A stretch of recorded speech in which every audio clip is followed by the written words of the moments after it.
Super India news TV में आपका स्वागत है। मैं हूं राजेश आर्य। आइए देखते हैं आज का विशेष समाचार। विपक्षी दलों का पत्र। दिल्ली की शराब नीति के मामले में पूर्व उप मुख्यमंत्री मनीष सिसोदिया की गिरफ्तारी के बाद 8 विपक्षी दलों की ओर से लिखा गया इस आशय का पत्र कई प्रश्न खड़े करता है कि केंद्रीय एजेंसियों का दुरुपयोग किया जा रहा है। इस पत्र में आम आदमी पार्टी के साथ 7 अन्य विपक्षी दलों के नेताओं ने भी हस्ताक्षर किए हैं। सबसे पहले तो यही प्रश्न उठता है कि आखिर आम आदमी पार्टी को छोड़कर केवल 7 विपक्षी दल ही इस नतीजे पर क्यों पहुंचे कि केंद्रीय एजेंसियों का दुरुपयोग किया जा रहा है।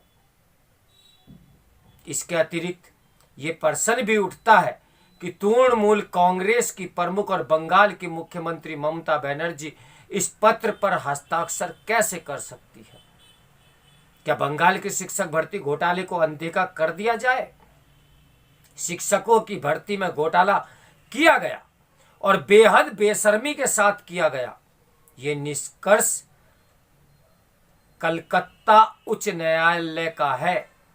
क्या तृणमूल कांग्रेस समेत अन्य दल यह चाहते हैं कि देश की जनता यह विस्मृत कर दे कि शिक्षक भर्ती घोटाले में गिरफ्तार बंगाल के मंत्री पार्थ चटर्जी की करीबी अर्पिता मुखर्जी के यहां से करोड़ों की नगदी बरामद की गई थी?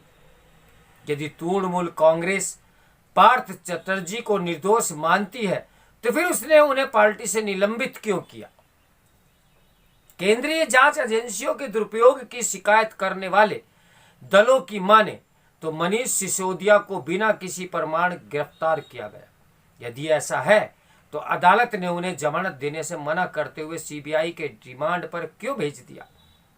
इससे भी महत्वपूर्ण सवाल यह है कि यदि शराब नीति में कहीं कोई खामी नहीं थी तो फिर घोटाले का शोर मचते ही उसे वापस क्यों लिया गया?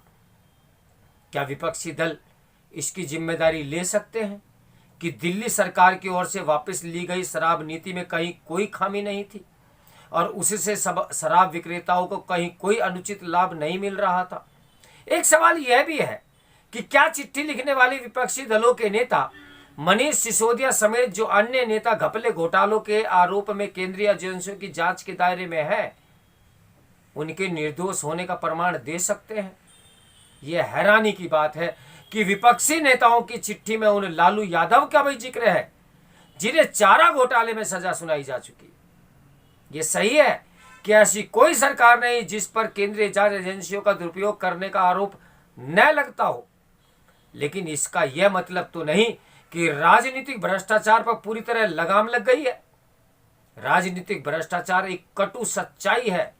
इसी प्रकार यह भी एक सच है कि राजनीतिक दल अपनी राजनीति चलाने के लिए धन का प्रबंध घपलों घोटालों के जरिए भी करते हैं।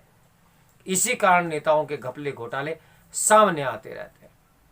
तो मेरे साथ बने रहें सुपर इंडिया न्यूज टीवी की ब्रेकिंग न्यूज के लिए। नमस्कार, मैं हूं राजेश आर्य।